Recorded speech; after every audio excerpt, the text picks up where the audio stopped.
हाँ नमस्कार आज्ञा। नमस्कार। आज आपनकर ये ब्रजराज नगर ये तोरा थी एंता गोटे जगह अच्छे बोली नहीं जानी थी और आज आज सौभाग्यर दिन आज आज आपनकर भलिया जड़े ये जंगल भितर उष गज भलिया विशल्यकरणी भलिया एंता लोकटे अच्छन बोली नहीं जानी जहाँ भी हो आज आसिक आपनकर ये गोगष्ठ विहार और माँ सारलांकर पीठ के आसिक मत बहुत बढ़िया लगुच आपनकर परिचयटा मुझे जानबार के चाहूँ आज्ञा आपनकर नाटा कहूँ आपन काଣା करसन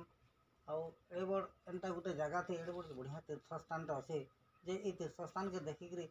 मनटा बहुत माने उषत लगुच से लगे ये तीर्थर महिमार कथा टे मुई आपनकर मुहूर्त के सुनबार के चाहूँ दयाकोरी आपन कहूँ। मोर नाटा हूँ डॉक्टर शशिभूषण नायक। मुई एमसीएल चाकरी करी वर्तमान अवसर प्राप्त रही आई जेन सबू आपण मैंने देखुछन माँ झंकर सारला से शास्त्र विद्यादात्री गोटे सिंहासन तीनटा देवी आसे लक्ष्मी सरस्वती दुर्गा से माँ को आशा करी मुई किछि लेखबार लगी चेष्टा करली आ से माँ मते किछि प्रदान भी कले धीरे धीरे किछि लेखा आरंभ भी कली। शिक्षागत योग्यता तो हेतु मोर नाइन अलग पढ़ा लिखा पंचम श्रेणी कहले चलवा आउ मोर मन भितर गोटे जागृत है कि मुई केनते गिरी गोटे संसदटे कर पारे कवि समाज भाई आमर ठान के आसी कविता पढ़ी पार्बे से लगी मुई बछरक थरे सरस्वती पूजार बासी दिन टाके पत्र झड़ा महोत्सव बोलिकी गोटे कवि आसरटे रखाही आ करूँ भी आज के 9 बरस पाखापाखि होगला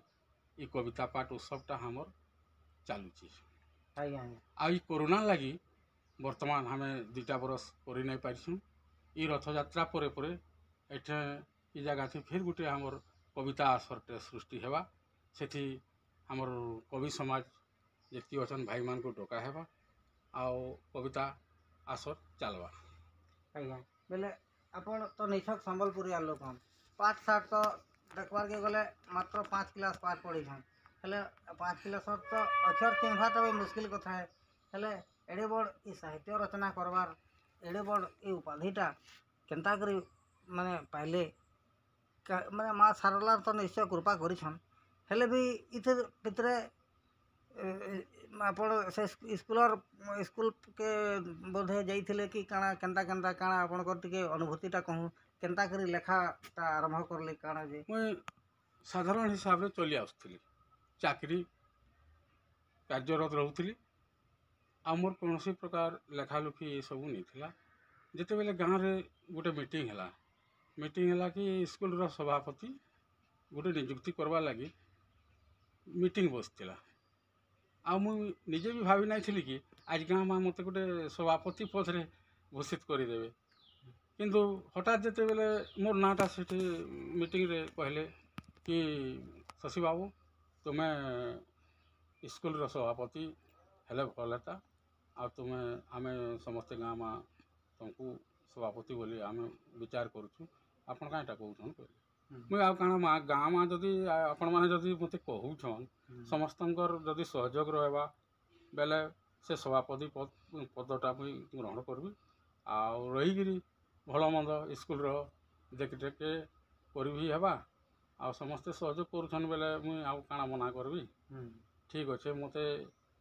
आपण मैंने साहाय्य करबे मुई पद्धति रही स्कूल स्कूल के पाठ पढ़ी जाइए भी 5 क्लास माने शिक्षा क्षेत्र से माने शिक्षार विच्युति है फिर माँ सारलान कृपारू विद्यालय रे फिर पाद मारले छोट छोट छुआ मन के शिक्षित करावार लगे प्रयास करले आज्ञा मैंने जनता पाठ पढ़ाऊे तार अतका आपण मैंने भी और शिक्षा देवार जो योग्यता हासिल करले से लगे बहुत बहुत धन्यवाद। आउ ना जानिक शशिभूषण अमावस्या रात थी भी शशि बोले तो चंद्र है हेले ई चंद्रटा उदय होकर समस्त हृदय भितर ये कवितार जेन उजालाटा जेन फैलू से आज्ञा सभे हेती आलोकित हो जान इथिरलागि बहुत बढ़िया लगुचे आपन को बहुत बहुत धन्यवाद और आपनकर ई अनुष्ठान के माँ सरलांकर ई हेतकी दुर्गा झंकड़ बासनी माँ सरलांकर पीठ के तो जीवार भलिया समस्तंकर तो सौभाग्य रहनी थाए मोर भी भाग्य तो निहे है हेले भी आज आपनकर भलिया आपनकर ई अनुष्ठान के आसिकरी मते बहुत खुशी लगुचे और माँ सरलांकर साक्षात दर्शन करि पारुछे और जड़े माँ सरलांकर जड़े बरपुत्र हिसाब रे ए सुंदर काव्य कविता रचना करुछन आ महापुरुष मानकर जीवनीटा के उज्जीवित कर रखी जाइछन इथिर लगे तो सरकार निश्चय बहुत बहुत खुशी हेबे आ आपनकर भलिया लोक के माने लोकलोचन के आनबार कथा जेनता जंगल भितरे उष गछते थिसी किंतु जड़े असल वैद्य जी थिबा से वैद्य ही से उष के खोजी पारती हेन्ता आमर सरकार जदि चेष्टा करते आपनकर भलिया एंता गाँ गहली रे रही जिथिबार लोकायत कलाकार मन के माने प्रोत्साहित करी और कलाकार मान के ऊपर उठाते बेले बहुत बहुत माने सरकार को धन्यवाद देमु तो सरकार बहादुर आपनकर भलिया लोक के आज चिन्ही छन भी अनी भी चिन्ही तेणु करी केनता कर भल कर चिंते आउ आगे बढ़ते फिर भी आपन डॉक्टर बोलसन बेले मुई तो भावुली आज्ञा कि सुजा सुजी देसन के मतलब जोर जोर होता बेले टे उष उषा हेले आनीजी बोली भावली बेले आपन नहीं साहित्य क्षेत्र में डॉक्टरेट बोले बोले मत हेन्ता भी डॉक्टरेट मिलसी क्या बोल हेटा केनता अनुभूति हेटा आपन को कहूँ तो केनता डॉक्टर आती सुजा औषध तो दिंत नहीं साहित्य क्षेत्र में डॉक्टरेट कहबार कथाटा काण जे सेटा टिके आपनकर अनुभूति टिके कहते बोले केनु पाइले आउ काण एटा कथा देखुन आज्ञा जिते बेले सभापति पदटा मुई तो सभारे कहीदेली कि हाँ स्वीकार करदेली हेले राजटा मत जुमा नहीं लगे मुई तो कम पढ़ा लिखा उच्च शिक्षित शिक्षक माने अच्छन तांकर संगे मोर बसा उठा तांकर संगे भाषा आदान प्रदान इटा मोर लगे गोटे राति गोटे चिंतार कारण हो गला से आमर उड़िया आदिकवि सारला दास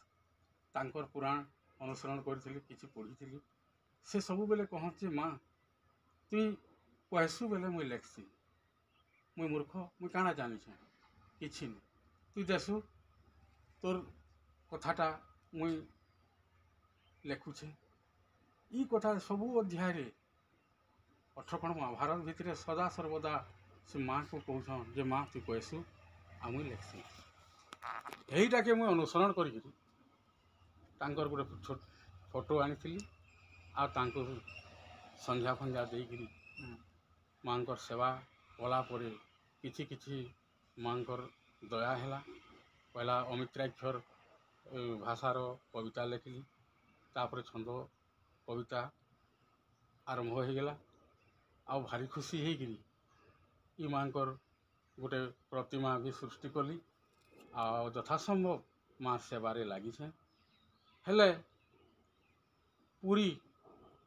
आमर गोटे नयागढ़ गणियार आमर थिले जर्नालिस्ट बसंत पाठशाणी सी आज्ञा संगे मोर देखा साक्षात है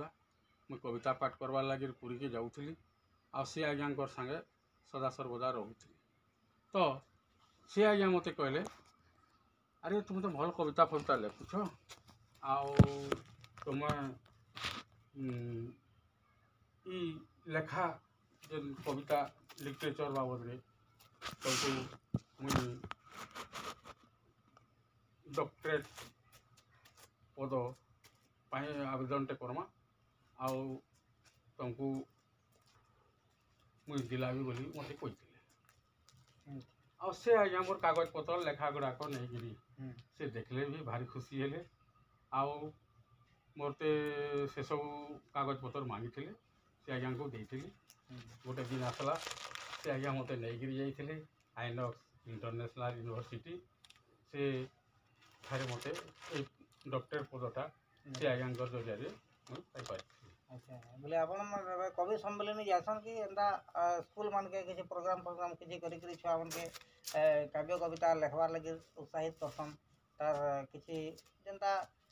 रामकरी वृत्त चौकी बंगलाश्री इत्यादि क्या वृत्त जेतकी वृत्त मैंने अच्छे ये विषय किसी छोट छुआ मान के इंगित करसन एंता लिखवार लगे प्रोत्साहित करुसन के सहीटा तो मूल उद्देश्य है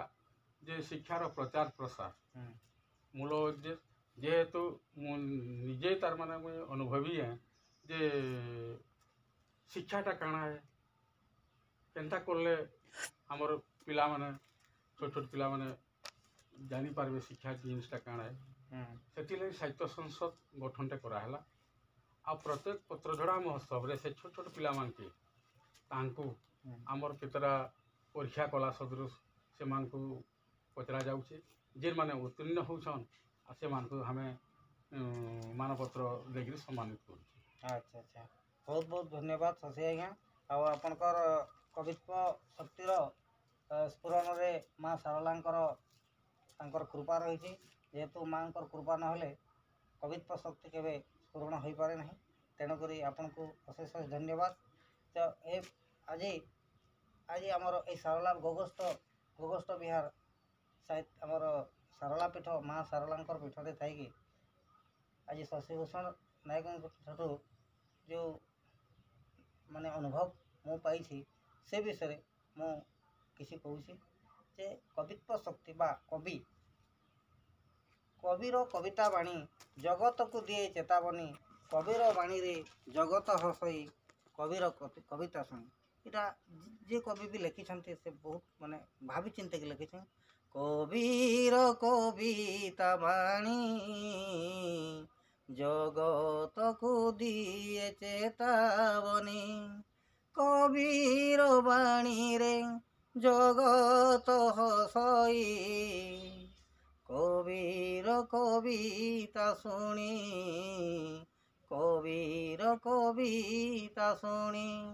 ତେଣୁ